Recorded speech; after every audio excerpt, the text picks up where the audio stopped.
Si mira sus historias, fueron gente que tuvo errores, que creció, pero la fe es sumamente importante para que el obrar de Dios continúe en nuestra vida. Pero llegamos al capítulo 12 de Hebreos y la palabra del Señor nos dice ahí, hablando previamente del capítulo de la fe y de cómo vivir por fe, cómo puedes estar agradando a Dios en una vida de fe. Dice, puestos los ojos en Jesús, estamos en Hebreos 12:2, puestos los ojos en Jesús, el autor y consumador de la fe, quien por el gozo puesto delante de él soportó la cruz, menospreciando la vergüenza, y se ha sentado a la diestra del trono de Dios. Amén. ¿O quieren que diga palabra del Señor? Te alabamos, Señor. Algunos extrañan eso. Pues bueno, aquí decimos amén a la palabra de Dios. Muy bien. Hebreos, lo hemos oído muchísimas veces, ha sido una carta, una epístola escrita. Yo, por todo lo que he aprendido, estudiado, me parece también, y estoy de acuerdo con muchos otros que creen lo mismo, que Pablo fue el que escribió esta epístola a los hebreos. Cristianos ya, gente del pueblo judío que nació de nuevo, llegó el mensaje de salvación por la fe. Ellos habían practicado toda la vida el tratar de agradar a Dios por medio de la ley, pero llega el mensaje de buenas nuevas, de salvación por medio de Cristo. Ellos creen, sin embargo, estaban en continuo y constante peligro de volver a la ley, pues habían vivido totalmente en ella, involucrados. Y entonces viene esta bendición de parte de Dios para su vida, para mantenerlos firmes en Cristo Jesús, para no volver al judaísmo. El principal propósito del escritor de esta epístola de Hebreos es que la gente reconozca la superioridad de Jesús para olvidarse de la ley, desligarse totalmente de ella, cortar totalmente con la ley, ver siempre la superioridad de Jesús más que de Moisés, de la gracia más que la ley, del nuevo pacto más que el antiguo pacto, del sacerdocio de Cristo más que el sacerdocio levítico. Entonces levantar por sobre todas las cosas a Jesucristo y al nuevo pacto que Cristo estableció, que es mayor y superior al antiguo pacto, al pacto de la ley. Es un pacto de gracia. Esa fue la razón del libro de Hebreos. Evitar que los ya convertidos, los judíos que ya recibieron a Cristo, que toda su vida estuvieron bajo la ley, volvieran al judaísmo y se mantuvieran firmes en Cristo Jesús. Ellos deberían desligarse ya, pero ya de la ley y de todas sus ceremonias implicadas, reconociendo lo que les acabo de decir, que Jesús es superior, absolutamente superior a todo. Jesús es completo, perfecto en su ser, en su obra. No necesitamos añadirle absolutamente nada más que tenga que relacionarse con la ley y con nuestras propias obras u esfuerzos. Jesús es perfecto y su sacrificio también. No podrás nunca hacer nada eficaz si tratas de añadir a lo que Cristo ya hizo. ¿Qué hay que hacer, iglesia? Creer. Digan creer. Tener fe en lo que Él es y en lo que Él hizo. Bueno, eso es lo que tenemos que hacer como iglesia del Señor. Este texto de Hebreos 12:2 está comprendido en un contexto sobre la importancia de la fe. Como les dije, en el capítulo 11 vemos un desfile de los héroes de la fe, y el capítulo 12 que hemos leído nos muestra la aplicación práctica para los que están comprometidos con una vida de fe. Es decir, ¿alguna vez te preguntaste cómo puedo vivir una vida de fe? Ahí te da la respuesta: puestos los ojos en Jesús. Y el fundamento es que Él es el autor y consumador de la fe. Jesús, cuando la Biblia dice que Él es el autor y consumador de la fe, es importante para reconocerlo. Él es el instaurador, el originador de una era nueva de salvación completa, suficiente por medio de la fe. Nunca antes de Jesús la gente se salvó por la fe. Siempre podía mantener una relación correcta con Dios por la ley, a través de: si haces esto, recibirás esto porque haces esto. Si te esfuerzas en cumplir la ley, entonces podrás tener retribución. Pero viene Jesús a instaurar algo nuevo, una salvación total, no solo de cosas, de beneficios, de bendiciones mientras estamos en la tierra, sino algo mucho más trascendente, que es la vida eterna. porque el que se salva no solamente tiene bendición aquí en la tierra, el cristiano no solamente está bendecido aquí en la tierra, pero tiene el gran privilegio que su vida trasciende a la eternidad, a una eternidad para siempre con el Señor. Eso nunca antes había sucedido y Jesús viene a instaurar esa nueva era de salvación completa por la fe. Él es el autor y el consumador de esto. Él no dejó a medias. ¿Sabes qué? La obra de Cristo es una obra perfecta, completa. Dios no es mediocre. El término mediocre significa que alguien comienza algo y lo deja a medias, pero Dios no es mediocre, ni Jesús tampoco, y Él hizo una completa salvación. La Biblia habla de una completa salvación que Dios nos ha dado en Cristo Jesús. Aleluya. Entonces, eso significa que Él es el autor y consumador de la fe, una de las cosas que podemos ver en esta expresión. Quien por el gozo que fue puesto delante de Él soportó la cruz, menospreció toda vergüenza y hoy está sentado a la diestra del trono de Dios. Damos gracias al Señor porque la obra de Cristo ha sido efectiva para nosotros. ¿Qué significa puestos los ojos en Jesús? Literalmente, esta expresión es que estamos mirando desde lejos, pero muy intensamente.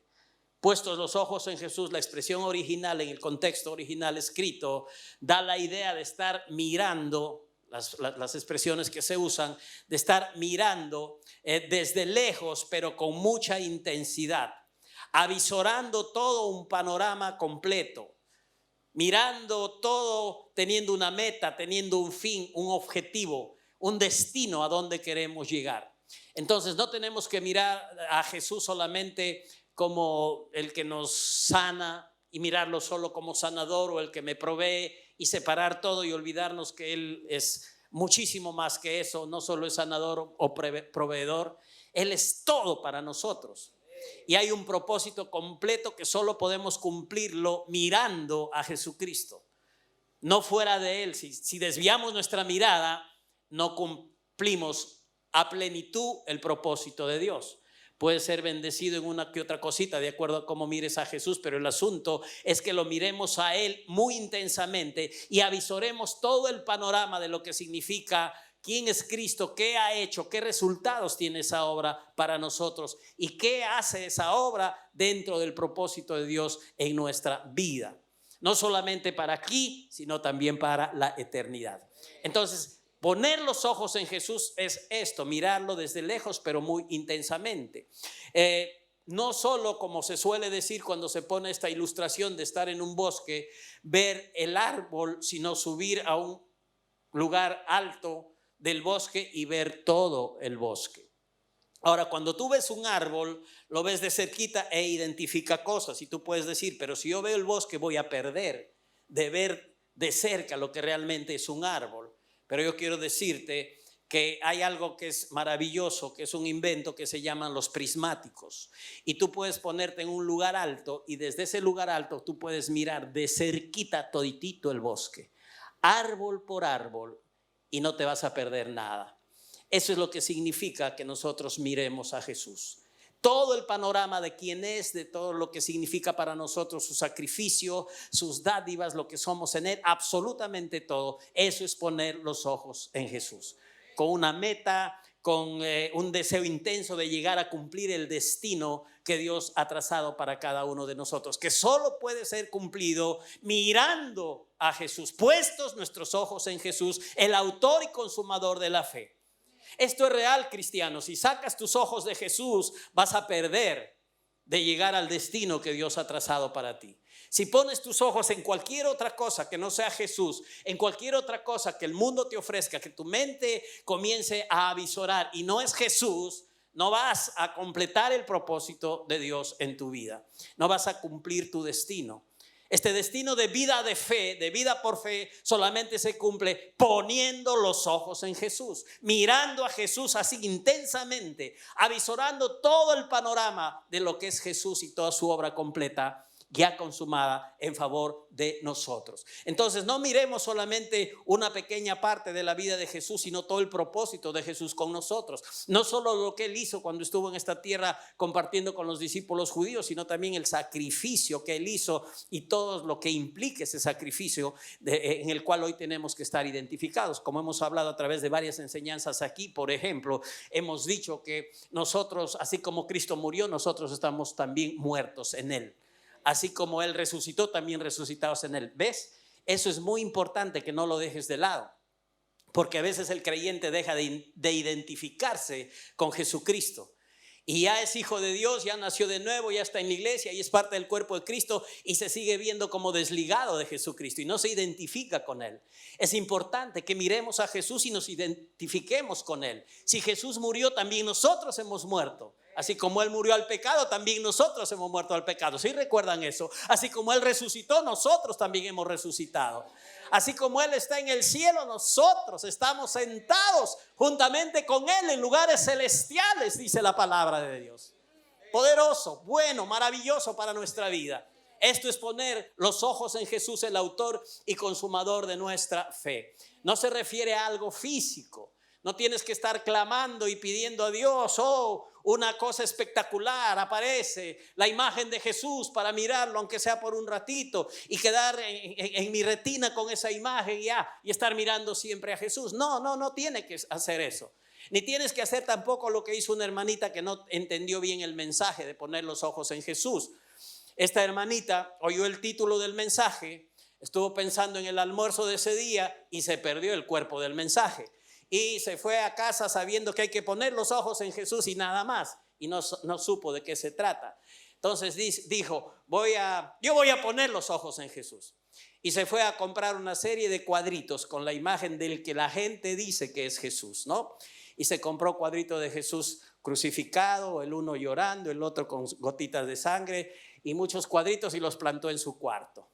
Y ella estaba muy orgullosa y decía que ella tiene los ojos bien puestos en Jesús, porque paraba mirando todos esos cuadros que había plantado ahí en su cuarto. No se trata de eso, no es algo físico, es algo del corazón, de la vista espiritual con la que hay que estar mirando la palabra de Dios. Eso es importante. Poner los ojos en Jesús, ¿qué implica? También las prioridades que tú tienes. Cuando tú priorizas en tu vida a Jesús y priorizas todo por causa de Jesús y de la obra de Jesús y te metes en eso, estás poniendo tus ojos en Jesús.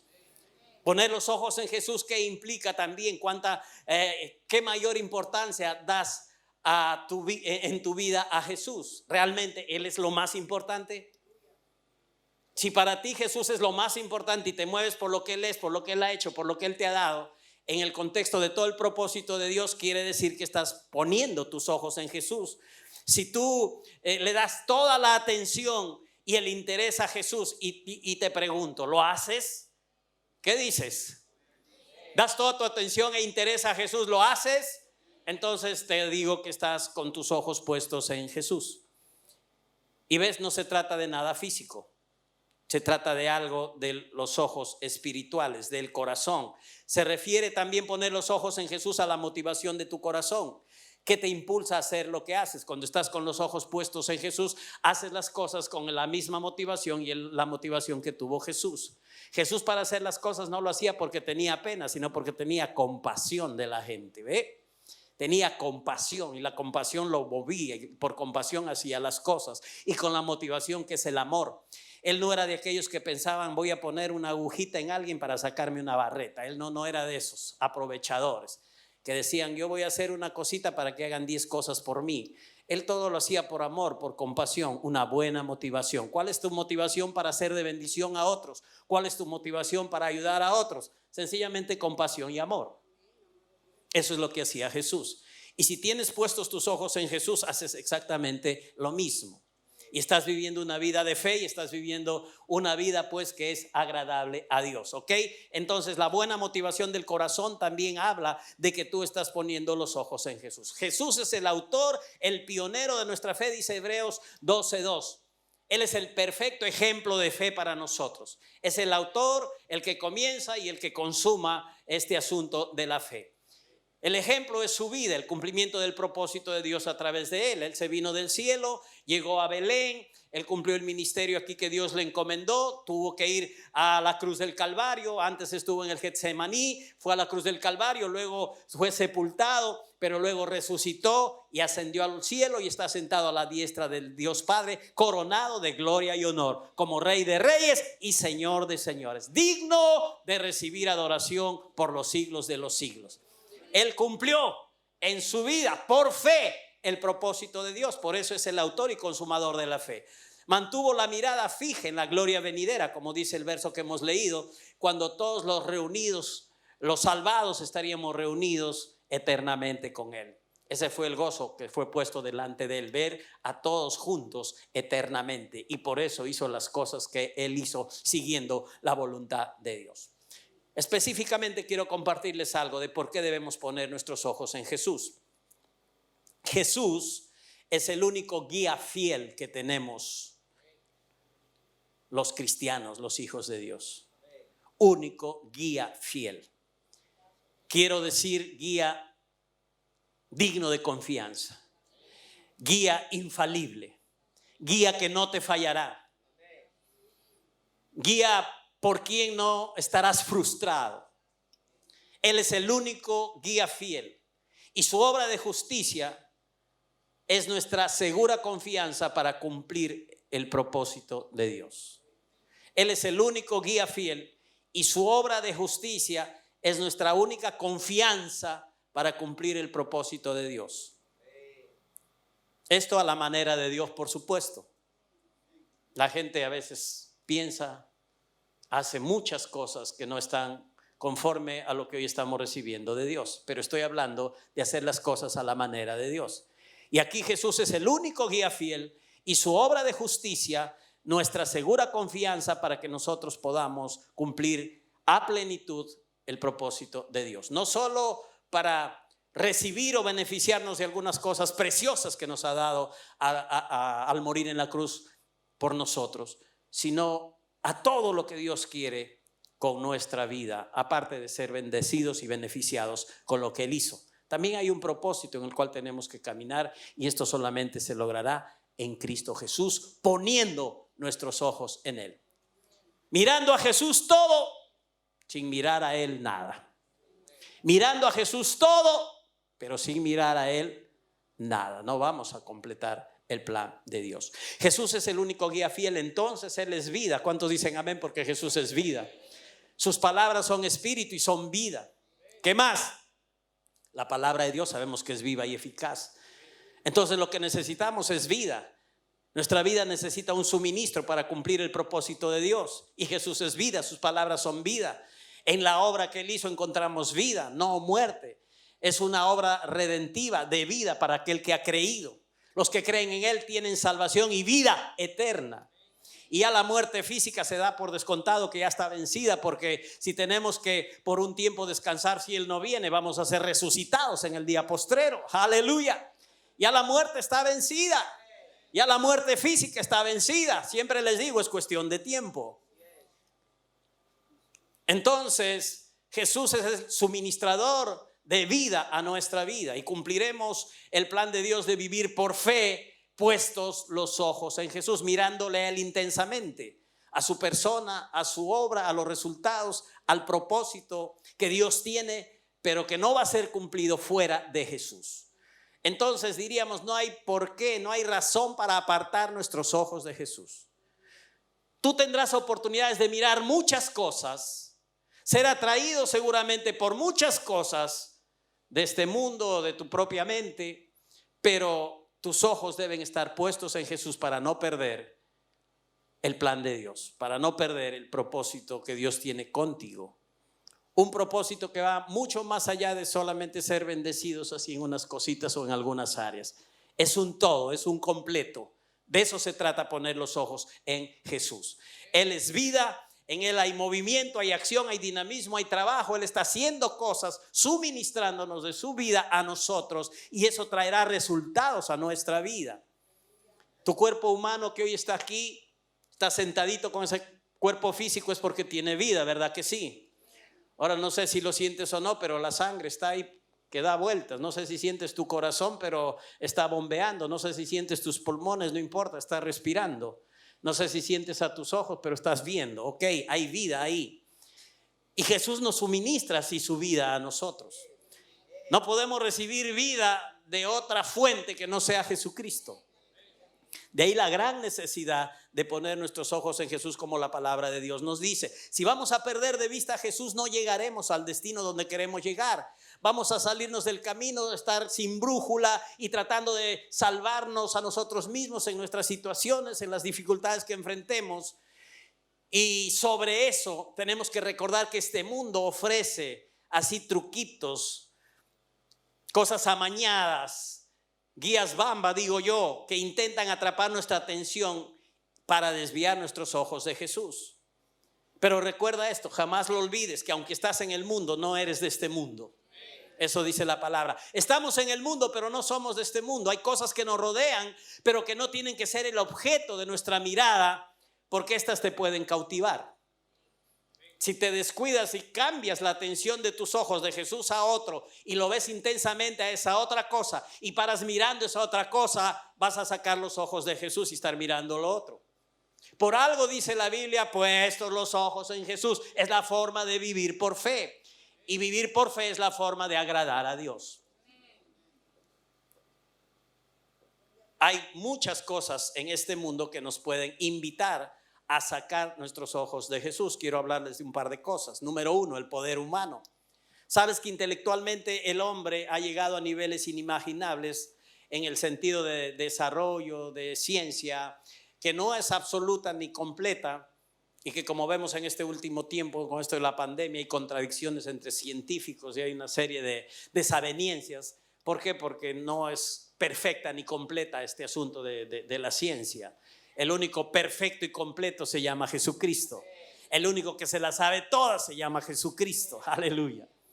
Entonces, hay un poder humano, por cierto, que a veces deslumbra. El hombre está desarrollado en la tecnología, en ciencias, letras y artes, pero está muerto espiritualmente y está moralmente devastado, así como lo vemos, así como oímos, así como recibimos las noticias. Escuchamos de todo lo que está pasando. Hay mucha distracción, mucha tecnología, pero moralmente el mundo está devastado y la razón es que están muertos espiritualmente. Entonces hablan de hacer una cosa y hacen otra. Hablan de no a la corrupción y viven una tremenda corrupción. Entonces son cosas así. Esto es lo que el mundo ofrece. Nosotros tenemos que estar poniendo siempre nuestros ojos en Jesús. El mundo como está no puede solucionar sus propios problemas. Necesita a gritos de Jesús. Y para eso está la iglesia viviente de Jesucristo. Para predicar el evangelio a toda criatura. Para que de esa gracia que hemos recibido pongamos en la gente que no tiene todavía a Jesús. Ese es nuestro llamado. Ahí está nuestro compromiso. Ahí está nuestro desafío. Ahí está el deseo de Dios que tenemos que cumplir en esta tierra. Predicar el evangelio de la gracia de Dios a toda criatura. ¿La iglesia lo hará? ¿Qué dice usted? ¿Usted lo hará? Aleluya. Ese es el plan de Dios. Sigamos ahí y no desistamos absolutamente de nada. Hay el poder humano que quiere que saquemos nuestros ojos de Jesucristo. Pasa en este tiempo, pasó antes con el pueblo de Israel. La Biblia habla de él como ejemplo, pues la escritura nos enseña que al pueblo de Israel le acontecieron muchas cosas como ejemplo y están escritas precisamente en la palabra para amonestarnos a nosotros, a quienes hemos alcanzado el fin de los siglos, o sea, los que vivimos en este tiempo. Tomo un ejemplo en Isaías 31, versos 1, 3 y 6. Leo de lo que está escrito aquí, Isaías 31, 1, 3 y 6. Dice la palabra: hay de los que descienden a Egipto por ayuda. En los caballos buscan apoyo y confían en los carros porque son muchos y en los jinetes porque son muy fuertes, pero no miran al Santo de Israel ni buscan al Señor. Y los egipcios hombres son y no Dios, y sus caballos carne y no espíritu. De manera que al extender Jehová su mano caerá el ayudador y caerá el ayudado, y todos desfallecerán a una. Verso 6: volved a aquel contra quien se rebelaron profundamente los hijos de Israel. ¿Cuántos dicen amén a esta palabra? Ay, dice. Y ese término ay es ay, pues no es como cuando te pasa algo malo. Ay, tú no querías que te pase eso. Ay, te das un martillazo ahí porque no practicas mucho la carpintería y te la das de carpintero un día, te cae en la uña y dices ay, duele, no quieres que pase eso. Bueno, ese ay es un sentido de queja, de en qué problema te has metido. Y dice la palabra: hay de los que descienden a Egipto por ayuda. Está hablando al pueblo de Dios. Y está hablando de gente que iba a Egipto. Egipto en ese tiempo era considerada pues como la cuna de las ciencias, de la filosofía, de las artes. Era ejemplo para otras naciones de adelanto. Entonces todos querían ir a Egipto y había bastante buena cosa que Egipto podía ofrecer en términos naturales. Entonces había gente que bajaba a Egipto, pero gente de Dios, que buscaban, dice, apoyo en los caballos y confiaban en los carros, que eran muchos, pero que no miraban al Santo de Israel y ni buscaban al Señor. Ahí estaba el gran problema. Gente de Dios buscando soluciones en el mundo, en los hombres, y no en Dios. Dejan de mirar a Dios. Dice que apartaron su mirada de Dios y no le buscaban a Dios, y entonces fueron tras soluciones humanas, tras ayuda humana, pensando que el ser humano y la gente en quien pueden confiar le va a solucionar los problemas y las cosas. Y Dios dice que apartaron su mirada del Santo de Israel y no buscaban al Señor. Y finalmente en el verso 3 nos dice que los egipcios hombres son. Y los hombres, por ser hombres, están expuestos a equivocarse. Igual nosotros, aun siendo cristianos, estamos expuestos a equivocarnos. Por eso nuestra confianza total, plena y absoluta está en Jesucristo. Debería estar en Jesucristo. Nuestros ojos tienen que estar puestos en Jesús, el autor y consumador de la fe. No en mi hermano tal, no en el líder tal, no en el pastor. Te vamos a frustrar, con toda seguridad te digo. Te vamos a desanimar en algún momento. Seguro que se desanimaron conmigo, lo veo en sus ojos. Sé que me aman y dicen cosas bonitas, pero no soy Dios y no escucho todo lo que dicen. Pero yo soy consciente de que fallo, tengo errores y que los frustro. Ustedes también me frustran a mí. Pero iglesia, tenemos que poner nuestros ojos en Jesús, el que no nos frustra, el que nos anima, el que no nos falla, el que nos ayuda, el que nos levanta, el que nos llevará al cumplimiento del propósito pleno de Dios en nuestra vida. Ahí estamos bien, ahí estamos seguros. No tendremos ningún desánimo y vamos para adelante. Dice: los egipcios hombres son y no Dios, y sus caballos carne y no espíritu. En el primer culto les dije, aquí la palabra nos habla de una diferencia abismal de la elección que uno puede tomar. O eliges un caballo, un animal, o eliges el espíritu. ¿Cuántos van por los caballos? Nadie, gloria a Dios. ¿Cuántos van por el Espíritu Santo? ¿Cuántos eligen al Espíritu de Dios? ¿Cuántos eligen mirar a Jesús? No mirar a Egipto, no mirar a los hombres, porque ellos fallan. Entonces aquí dice que los egipcios eran hombres y no son Dios, y sus caballos carne y no espíritu. ¿Qué tal diferencia? De manera que al extender Jehová su mano, caerá el ayudador y caerá el ayudado. Vuelvan, dice, a aquel contra quien se rebelaron. Yo me maravillo de la gracia de Dios. Me maravillo de las oportunidades de Dios. Me maravillo del amor incansable de Dios conmigo y con todos nosotros.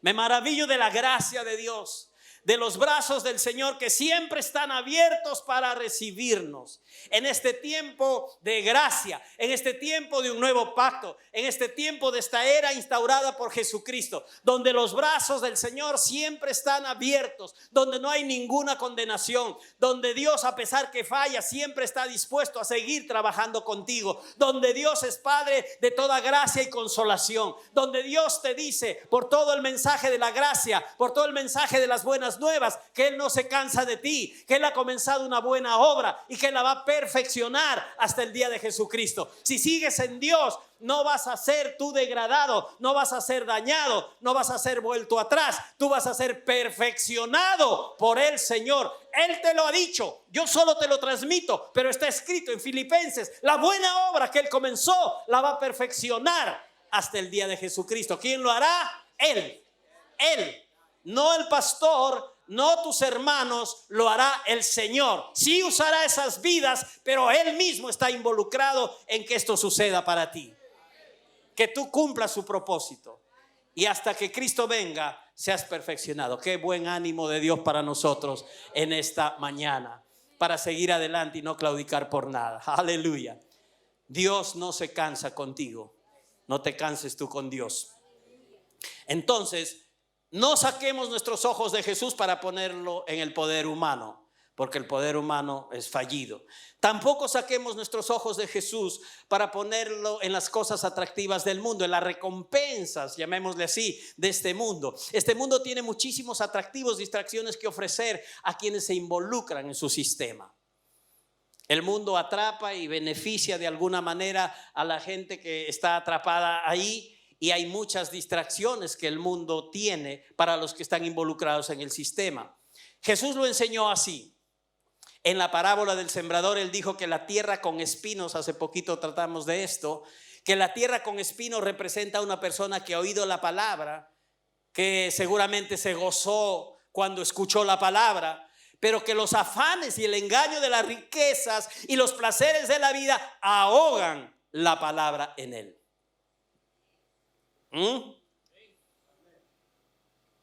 Jesús nos decía que hay gente que se afana y a quienes las riquezas les engañan. Y las riquezas engañan a una persona cuando ellas creen que lo material y las riquezas lo son todo en su vida. Y se olvidan de Dios y se olvidan del resto y solamente ponen sus ojos en estas recompensas que el mundo les da. Y piensan en términos materiales 100%, en pura riqueza. Y Jesús hablaba de la gente que se afana y el engaño de las riquezas y también los placeres de la vida ahogan la palabra. Y ya no va a seguir adelante, no puede mantener una vida de fe ni con sus ojos en Jesús, puesto que ya puso sus ojos en la riqueza y en los bienes materiales. Ahora piensen esto, la Biblia dice que Dios nos da todas las cosas en abundancia para que las disfrutemos. Es decir, que Dios no está en contra de que tú vivas una vida de disfrute aquí en la tierra, pero tiene que ser poniendo los ojos en Jesús, no por tu propia cuenta, no porque tú quieres hacer las cosas, no porque tú cambias tu visión de Jesús y la pones en los bienes materiales. Tiene que ser a la manera de Dios. Por eso dice la palabra que la riqueza es la honra y la vida es la remuneración ¿de quién? De la humildad. Y dice que la bendición de Dios te da alegría y no hay añadidura de tristeza con ella. Dios te bendice y no añade tristeza con ella. La bendición de Jehová es así, sin añadir tristeza. Y podemos disfrutar el bien de la tierra. Él no está en contra de que sea rico. Él puede enriquecerte a tal punto, si tu corazón está puesto en Jesús y mirando a Jesús, que te vas a sorprender. ¿Por qué? Porque Dios es dueño del universo, no solo de esta tierra o del oro y la plata. Es dueño de todo el universo. Él es tu papá. ¿Y no crees que te puede bendecir hasta que te entierres en las bendiciones? De tal manera que ya no se te vea el cabello y estás lleno de bendiciones, rebosando de bendiciones. Una vida y una vida en abundancia. Sí, pero tiene que ser puestos los ojos en Jesús.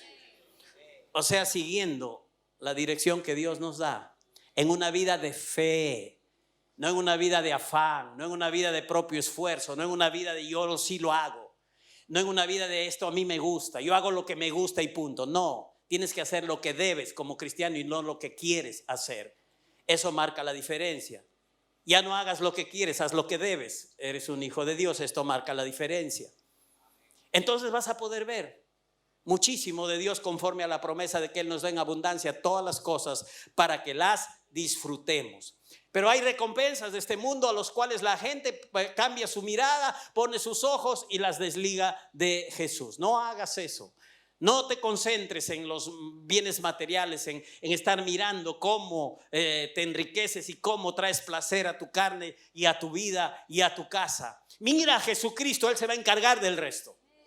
Mira a Jesucristo y Él se encargará de poner todo ahí en tu hogar para que tú lo puedas disfrutar. El salmista dijo: aparta mis ojos de mirar la vanidad. Y el mirar la riqueza y lo material sacando los ojos de Jesús, eso es vanidad. Y el salmista dijo: aparta por favor, Dios, mis ojos de mirar la vanidad y vivifícame en tus caminos. La palabra vanidad aquí significa engaño, algo falso, algo vacío. Apártame del engaño, de lo falso, de lo vacío. Esto encierra todas las recompensas que el mundo ofrece sin Dios. Porque el mundo todo quiere hacerlo, pero sin Dios. Sin la realidad de Dios en su vida, porque no lo tienen. Solo aceptan la existencia de Dios, muchos de ellos. Pero quieren hacerlo a su manera. Y primera de Juan 2, 15 y 16 dice: no amen al mundo ni las cosas que están en el mundo. Si alguno ama el mundo, el amor del Padre no está en él. Porque todo lo que hay en el mundo, los deseos de la carne, los deseos de los ojos y la vanagloria de la vida no proviene del Padre, sino del mundo. A esto solo hay que decir amén. Entonces no ames al mundo, ama a Dios. Disfruta de buenas cosas que Dios te da, aún en este contexto que estamos en el mundo, pero no ames al mundo, no ames las riquezas. El dinero no es malo, el amor al dinero es el que trae problemas. Entonces no cambies tu visión, no cambies tu amor hacia alguien y pongas a otro ahí. No cambies tus ojos de Jesús por las cosas que este mundo puede ofrecer. Tampoco tú cambies la mirada de Jesús por estar mirando tu pasado. Algunos antes de venir a Cristo han podido de repente tener tiempos de bonanza y disfrutar de cosas, y hoy están en Cristo y puede que estén pasando tiempos difíciles. Entonces viene a su mente que todo tiempo pasado fue mejor. Y comienzan a hablar de frasecitas así: cuando yo estaba, antes me iba de esta forma, antes podía comprar esto, hoy no puedo, hoy qué difícil es, estoy solo en la iglesia y bla, bla, bla, y bla, bla, bla. Y el diablo le sigue poniendo ahí pensamientos y ellos están armonizando con esos pensamientos y están mirando atrás como si todo tiempo pasado fue mejor. Quiero decirte algo esta mañana de parte de Dios. Este tiempo, hoy día, que eres hijo de Dios, que estás en la iglesia como miembro del cuerpo de Cristo, que perteneces a una iglesia local donde Dios suministra palabra de vida para ti, es el mejor tiempo de tu vida. No hay tiempo pasado mejor. Hoy es el mejor tiempo de tu vida, más el que el de antes. Y no estés mirando atrás. No saques tu mirada del hoy con Cristo a lo que fue antes, porque eso es incomparable. Hoy tienes vida, hoy estás en luz, hay vida eterna para ti, hay plenitud de todo en Cristo Jesús para ti, cosa que antes tú no tenías. Pero el diablo es mentiroso, pues. Pero no hay que creerle. Sencillamente así, no creamos al diablo, creamos a Dios, a la palabra, a Jesucristo. Jesús dijo que nadie, después de poner la mano en el arado, mira atrás, o sea, cambia su visión del presente en Cristo y comienza a mirar atrás, dice, es apto para el reino de Dios. O sea, no puedes funcionar, no puedes moverte, no puedes experimentar las cosas del reino si has cambiado tu mirada de Jesús. Puestos tus ojos en Jesús, autor y consumador de la fe. ¿Por qué no es apto a alguien así? Porque realmente no está convencido. Suspira y piensa que lo que tuvo que dejar fue mucho mejor que lo que hoy tiene. Y les gusta mirar atrás. Y para mirar atrás hay una ilustración bíblica, que es la mujer de Lot. Que cuando Dios envió a Lot a salvarlo de la destrucción que iba a venir a Sodoma y Gomorra, entonces envió ángeles ahí para que los sacaran y los liberaran del juicio que iba a venir. Y la dirección fue: vayan corriendo y no miren atrás. Y ya sabían que eso tenían que hacer, era dirección de Dios. Pero la relajadita mujercita de Lot quiso hacer las cosas por su cuenta, como siempre a veces, ¿no? Hay damas que les gusta hacer las cosas por su cuenta. Ustedes no, acá son hijas benditas del Señor, obedientes a la palabra de Dios. Pero esta dama comenzaron en la travesía, en la correteadera, y volvió sus ojos atrás. ¿Y qué pasó con esta damita? Se convirtió en una estatua de sal. Para nosotros eso significa en este tiempo que vamos a paralizarnos y no vamos a llegar al lugar que Dios quiere que estemos, al lugar seguro, al lugar de bendición manifiesta en nuestra vida, porque hemos sacado los ojos de Jesús. Entonces, por nada de nada cambies tu mirada, siempre tenla en Jesús. Recuerda que esto es importante, porque Jesús, cuando estaba enseñando a sus discípulos, Él les hizo acordar que el día del Hijo del Hombre, en su manifestación, va a venir cuando aquí en la tierra estén sucediendo cosas como en el tiempo de Noé y como en el tiempo de Lot, mencionó el Señor Jesús. Y en el tiempo de Lot la gente estaba vendiendo, comprando, comiendo, bebiendo, y habían sacado totalmente su mirada de Dios. En los tiempos de Noé también la gente se casaba, se daba en casamiento. No quiere decir que no se casen jóvenes. En la voluntad de Dios sí podemos casarnos, pero hay gente que se está casando por casarse, por probar a ver cómo es el matrimonio, y no tienen ni siquiera la idea mínima de lo que es el matrimonio. Y se casan por casarse pensando en que si no funciona, ya el otro mes nos divorciamos y quedamos como buenos amigos. Mucho gusto, señor, mucho gusto, señorita, ¿ya? No, pues no es así. Pero la gente está así en el mundo, ve. Se casan, se dan en casamiento, beben, están en una devastación moral, como hemos dicho. En los días de Lot fue exactamente igual. Y Jesús les hablaba y les hacía recordar para que ellos presten atención a tener una vida de fe, una vida agradable dentro del propósito de Dios. Así es que no cambiemos nuestros ojos de Jesús. Y algo para finalizar, lo que les dije completando este punto, es que la justicia de Dios como expresión de la gracia de Dios, o la justicia que Jesús nos dio como expresión de la gracia de Dios, es nuestra única confianza para disfrutar todo lo de Dios. No cambiemos nuestra mirada al poder de los hombres, ni a las recompensas que da este mundo, ni a la vida pasada, y sepamos que la justicia de Jesús como expresión de la gracia de Dios es nuestra única confianza para disfrutar todo lo de Dios en nuestra vida.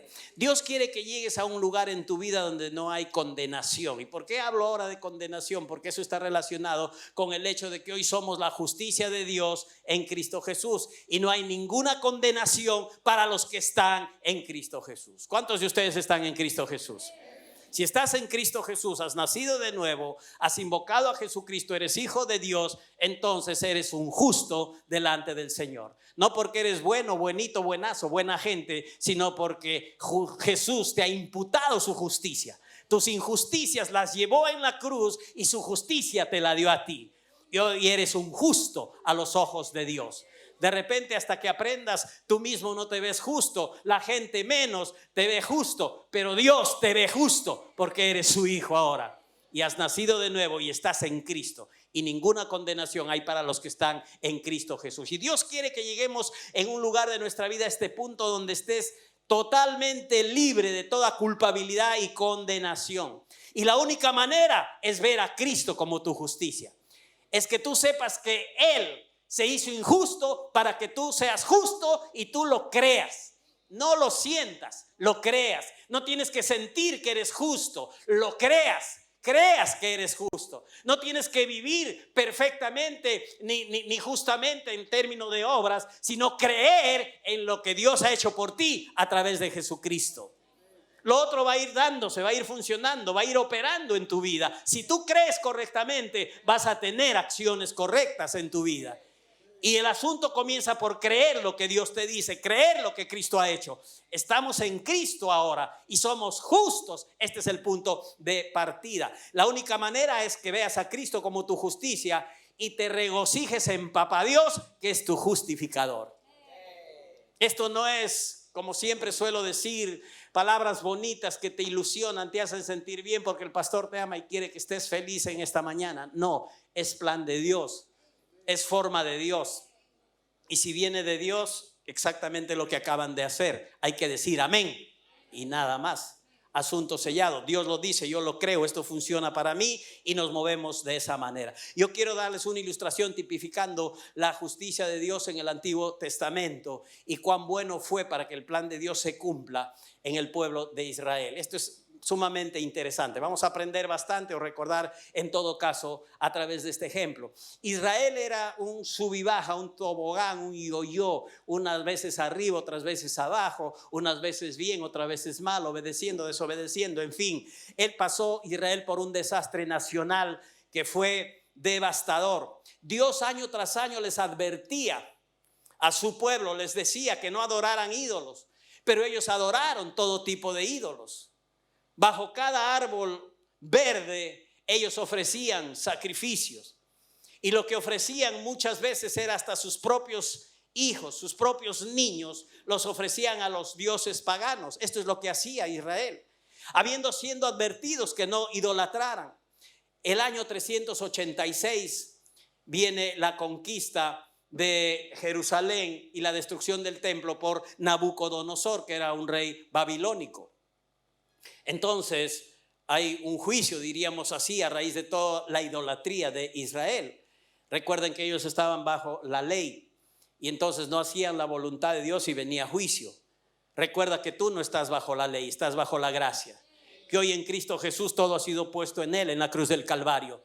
Y lo que hay para ti es amor, hay justicia, hay perdón, hay gracia, hay bendición en Cristo Jesús. Ok, eso es un buen paréntesis. Bueno, Dios les dijo, no idolatren. Vino un juicio por la idolatría. Nabucodonosor conquistó Jerusalén y destruyó el templo, lo quemó, esclavizó a la gente y los llevó cautivos a Babilonia. 36 años después que aconteció esto, un rey persa llamado Ciro conquista Babilonia y le quita el reinado a Nabucodonosor. Y este rey Ciro les dice a los hebreos que ellos van a regresar a su tierra, a reconstruir el templo, y que él iba a proveerles todo lo que necesitaban para la reconstrucción del templo. Y si se dan cuenta, la gracia de Dios comenzó a operar. ¿A través de quién? De un rey pagano, de un rey que ni siquiera seguramente que Jehová era su Dios. Pero Ciro fue usado para motivar a los hebreos a que volvieran a su tierra. A los 70 años, como Dios había dicho, comenzaron a regresar. Y regresaron en varios grupos. Pero interesante que la gente que regresó y ya estuvo en Jerusalén y habían sido motivados para reconstruir el templo, estuvieron 2 años ahí cruzaditos de brazos y no hicieron nada. De repente alguien da la voz de alerta: el rey nos mandó para edificar el templo aquí para el Señor, la casa de Dios. Así es que decidieron poner manos a la obra y comenzar a construir el templo. En Esdras 3, en este contexto de reconstruir el templo, encontramos el nombre de un personaje importante en esta historia. Se llama Zorobabel. Él es el príncipe de la casa de Judá. Él regresó de Babilonia a Jerusalén. Este Zorobabel, príncipe de la casa de Judá, tiene un nombre que está en la genealogía de Cristo y él es descendiente de David. Y Zorobabel regresa de Babilonia como príncipe de la casa de Judá, como gobernador de Judá, como alguien importante, como un líder. Dios siempre trabaja así, con gente, con hombres, personas, con líderes, para llevar a cabo una visión, un propósito que Él quiere desarrollar. Y entonces aquí tenemos un personaje, un líder llamado Zorobabel. Y también hay otro personaje en este contexto de la construcción del templo como líder, se llamó Josué, que no es el Josué que vemos que sirvió a Moisés, es otro Josué, es un sumo sacerdote que tenía ese nombre. Estos dos eran los líderes del remanente que regresó a Jerusalén, tanto Zorobabel como Josué. Zorobabel como gobernador y Josué como sumo sacerdote. Ambos representan a Jesús. Zorobabel representa el reinado y la línea real de Jesucristo, y Josué le representa como sumo sacerdote, que Jesucristo sabemos que es. Juntos, el rey y el sacerdote empezaron a trabajar en la reconstrucción de la casa de Dios. Entonces ya están animados para construir la casa del Señor, pero algo comienza a suceder. Más luego lo descubrimos, la razón de por qué sucedió esto. Cuando pasamos al siguiente capítulo de Esdras, nos damos cuenta que el pueblo de la tierra intimidó al pueblo de Judá y Jerusalén. Sobornan a los consejeros importantes de la tierra contra la gente de Jerusalén para frustrar el propósito de Dios. Escriben y acusan de muchas cosas al pueblo de Judá y de Jerusalén. Los acusan de cosas que ni siquiera hacían, y esta gente recibe la acusación y se crea una conciencia de indignidad en ellos.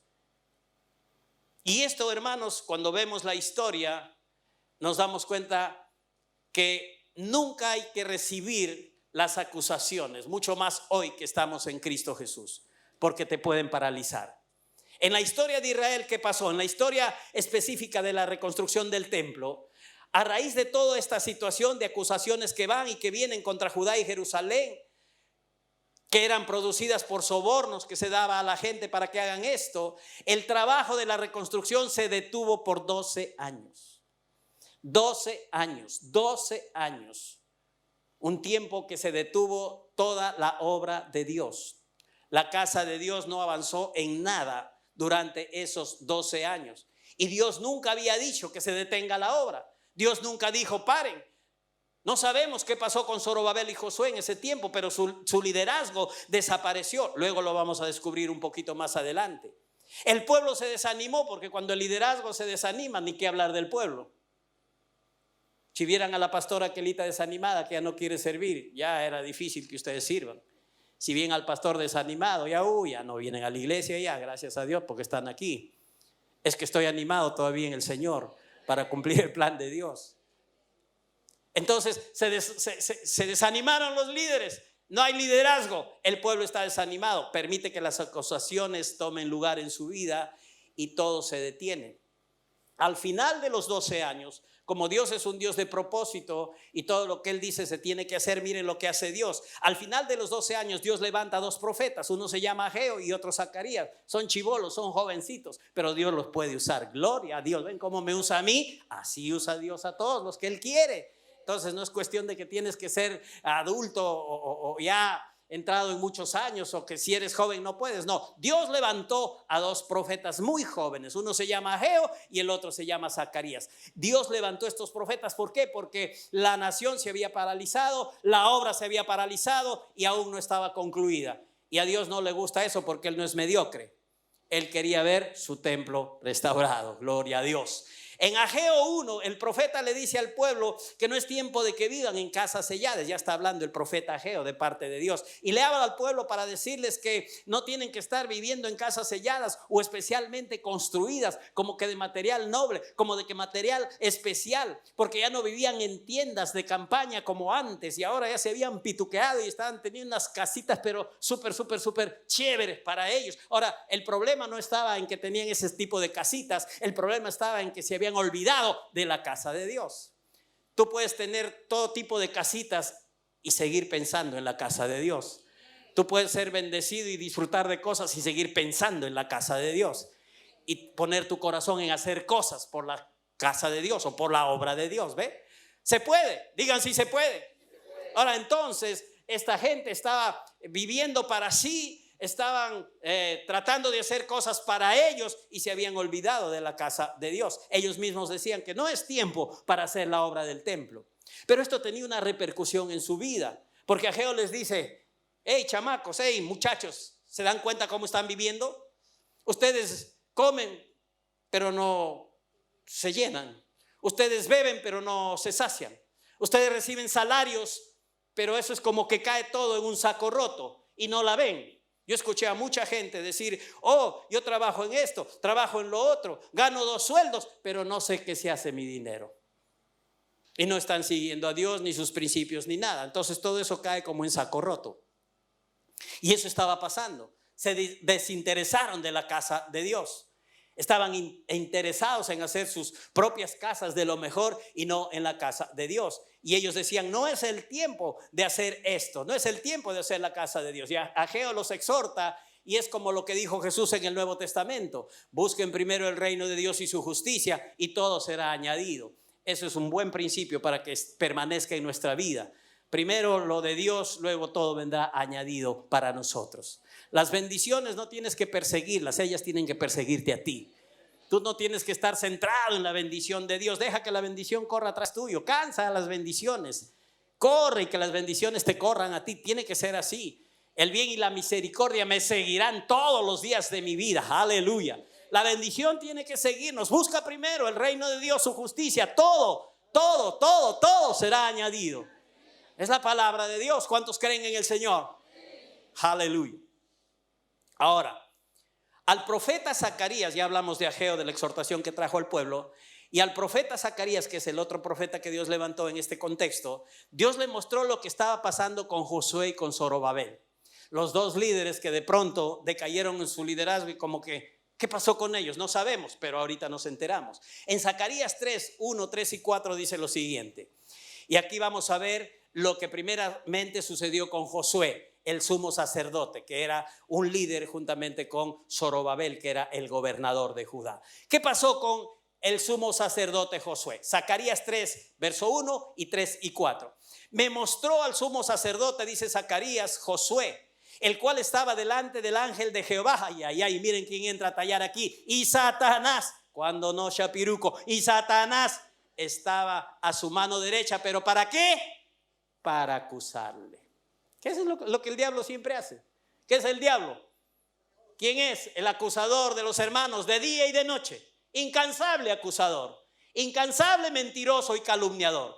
Y Satanás estaba a la mano derecha del sumo sacerdote Josué. ¿Para qué? Para acusarle. Él lo vio así, que Satanás era un acusador con Josué. De algo lo estaba acusando. Josué había fallado en algo seguramente de su ministerio, y el diablo estaba apoquinándolo y haciendo leña del árbol caído, y estaba ahí dándole a su derecha, acusándole.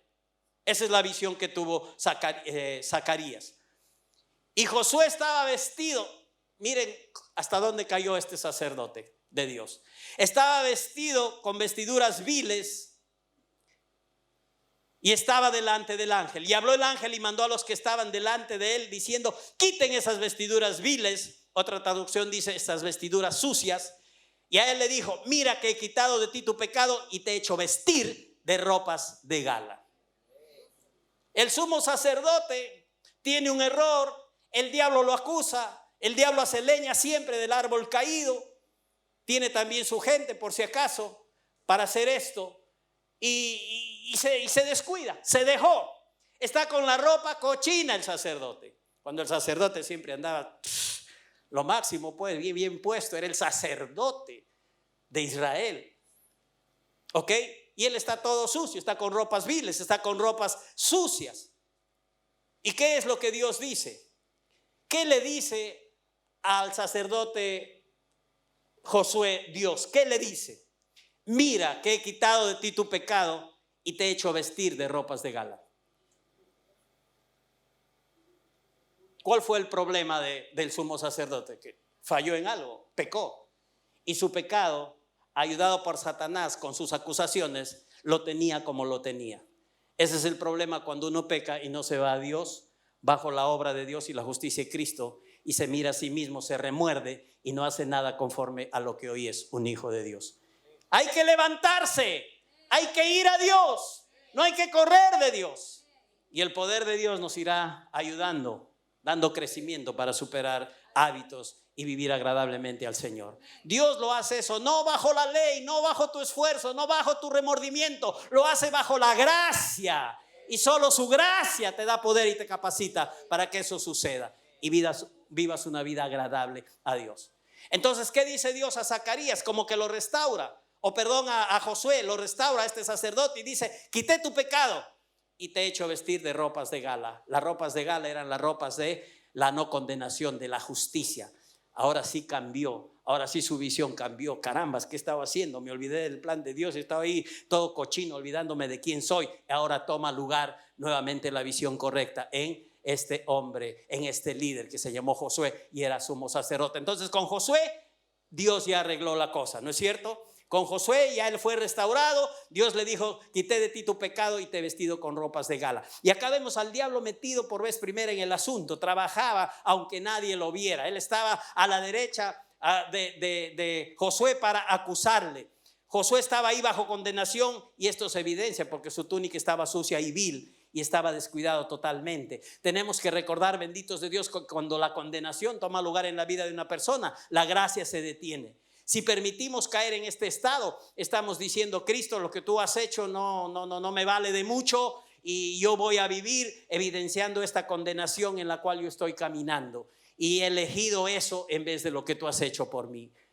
Y cuando la gente hace eso, cuando acepta la condenación, la oposición comienza a demostrar que tiene éxito.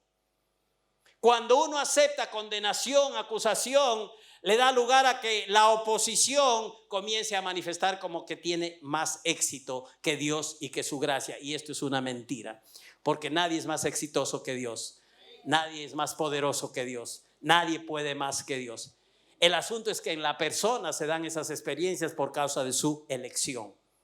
Ven, el sacerdote eligió estar mirándose a sí mismo y pensar en su pecado, y Dios tuvo que hablarle, decirle: te perdoné y yo te he visto con ropas de gala, las ropas de justicia. Y eso fue lo que pasó. Recordemos que cuando llega la condenación, la gracia se va a detener. Está bien, somos llamados a vivir en santidad. ¿Cuándo dicen amén? Sí, pero no hay que preocuparse y pensar que hay que hacerlo en nuestra fuerza. Primero hay que escuchar que Dios nos ha perdonado y hay que saber y creer que no hay condenación para nosotros. Entonces vamos a caminar en santidad.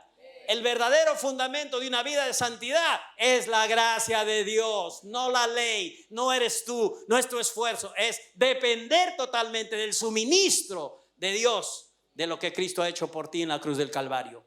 Ahí está el poder para caminar en santidad, conforme la Biblia nos dice. Ahora sí, ya vimos al sumo sacerdote Josué restaurado. Veamos a Zorobabel, capítulo 4, versos del 4 al 9. Miren lo que ahora pasa con Zorobabel. Ahora, Josué era el sumo sacerdote y Zorobabel era el gobernador de Judá. Los dos eran líderes, uno ya fue restaurado. Veamos lo que pasa con Zorobabel. Capítulo 4, versos del 4 al 9. Proseguí y hablé diciendo a aquel ángel que hablaba conmigo: ¿qué es esto, Señor mío? Está hablando Zacarías, está teniendo esta visión. Y el ángel que hablaba conmigo respondió y me dijo: ¿no sabes qué es esto? Y dije: no, Señor mío.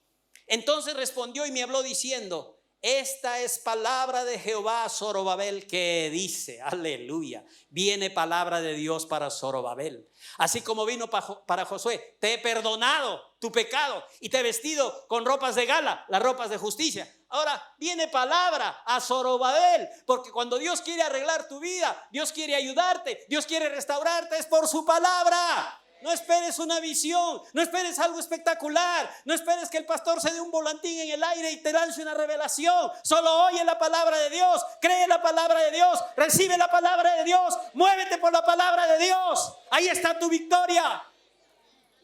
Vino palabra a Josué, ahora viene palabra de Jehová a Zorobabel. ¿Y qué decía esta palabra de Jehová para Zorobabel? No con ejército, ni con fuerza, sino con mi espíritu. ¿Quién lo ha dicho? Jehová de los ejércitos. Y Dios mismo lanza la expresión del verso 7, donde le habla al monte, al problema, a la dificultad que enfrentaba Zorobabel. Y dice: ¿quién eres tú, oh gran monte? Esta es palabra de Dios. Delante de Zorobabel será reducido a la llanura. Dios está empeñando su palabra y diciendo: yo me encargo de este asunto. Tú no, Zorobabel. No es con espada, no es con ejército, no es con lo que tú puedes organizar o armar. Es con el Espíritu de Dios, con mi Espíritu, ha dicho del Señor. ¿Quién eres tú, oh monte? Yo te voy a hacer que seas reducido a llanura delante de Zorobabel. Y él sacará la primera piedra. ¿Pero cómo? ¿Cómo va a llevarse a cabo esto? Noten, dice, él sacará la primera piedra, la parte final del verso 7, con aclamaciones de gracia. Gracia. Gracia, aclamaciones de gracia. ¿Cómo es que Dios lleva a cabo, hermanos, su obra? Es en el contexto de la gracia, no del esfuerzo humano, no de la espada, no del caballo, no de la propia habilidad natural, sino por mi espíritu, dice el Señor. ¿Y cómo se manifiesta eso?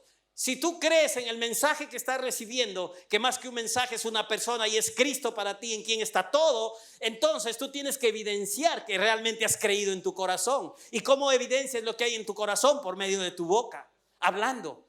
La fe cree, la fe habla. Creí por lo cual hablé, creemos por lo cual hablamos. Si ha recibido la palabra como Zorobabel, que Dios iba a hacer la obra, que no iba a ser con el esfuerzo humano, entonces tenía que fluir la evidencia de la fe, que se llama hablar y hablar. ¿Y qué tenía que hablar Zorobabel? Palabras de gracia y gracia y gracia. Yo no puedo, la gracia de Dios sí puede. Yo soy limitado, Dios es ilimitado. Yo no tengo poder, Dios tiene todo el poder. Dios lo hará. A través de mí, sí, porque yo le creo, yo recibo su palabra, pero el que hace la obra es Dios, el que tiene el poder es Dios, el que trae los recursos es Dios. Aleluya. Así funciona. Palabras de gracia y gracia. Vino palabra de Jehová a mí diciendo: las manos de Zorobabel echarán el cimiento de esta casa y sus manos la acabarán. Dios siempre completa la obra, no la deja a medias. ¿Pero en qué contexto lo hace? En el poder de su Espíritu y evidenciando tú palabras de gracia y agradecido por la gracia de Dios. No hables de tus problemas, habla de tus soluciones en Cristo. No hables de tus limitaciones, habla de la plenitud que tienes en Cristo. Habla de la gracia de Dios operando en ti. No te dejes mover por lo que tus ojos ven físicamente, naturalmente. Pon tus ojos en Jesús y habla de esa obra de gracia que te beneficia. Esto es fe. Y la única fuente correcta que nuestra fe se puede conectar es a la gracia de Dios. Conecta tu fe con la gracia de Dios. Cree en la gracia de Dios. Habla la gracia de Dios. Dios le dijo a Zorobabel: no es por tu inteligencia, tu desempeño humano, es por mi espíritu.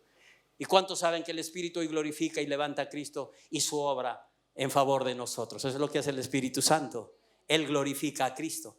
Dios dijo: no es porque tú puedas hacerlo, porque tú naturalmente no tienes los recursos para esta gran obra. Es por mi espíritu que tú comienzas y por mi espíritu que tú terminas la obra.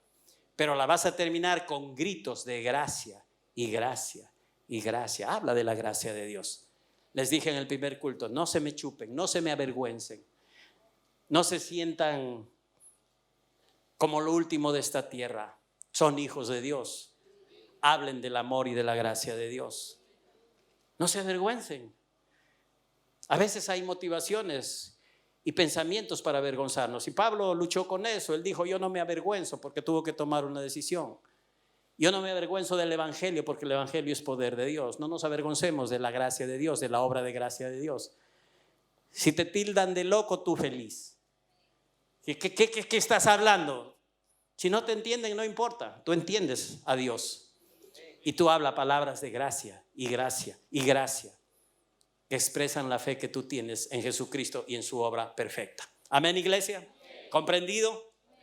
Miren lo que pasó cuando comenzaron a operar en la gracia de Dios, ya restaurados, tanto Josué el sumo sacerdote como Zorobabel el gobernador de Judá. ¿Qué es lo que pasó? Bajo la gracia de Dios, el edificio se terminó el mismo añito que Zacarías profetizó a estos líderes. Ese mismo año el edificio se terminó. 12 años paralizado por la condenación, por las acusaciones. El diablo estaba metido ahí. Ellos creyeron y estaban inoperantes. Pero viene la restauración, viene palabra de Dios. El sacerdote se ubica en la justicia de Dios, del perdón que Dios le había dado. Zorobabel recibe palabra de Dios, que no es con esfuerzo humano, sino en el poder del Espíritu. Todo se acomoda, y ahora en un año, el mismo año que Zacarías profetiza, ellos hicieron la obra.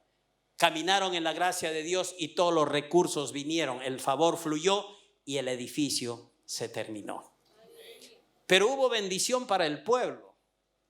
En Esdras, este libro está metido también dentro de este contexto, en el capítulo 6, refiriéndose a este evento. Yo les leo y voy terminando. Dice: los ancianos de los judíos edificaban y prosperaban conforme a la profecía del profeta Ageo y de Zacarías. Qué bueno, hermanos, que cuando la gente hace cosas para Dios, Dios se encarga de prosperar sus vidas.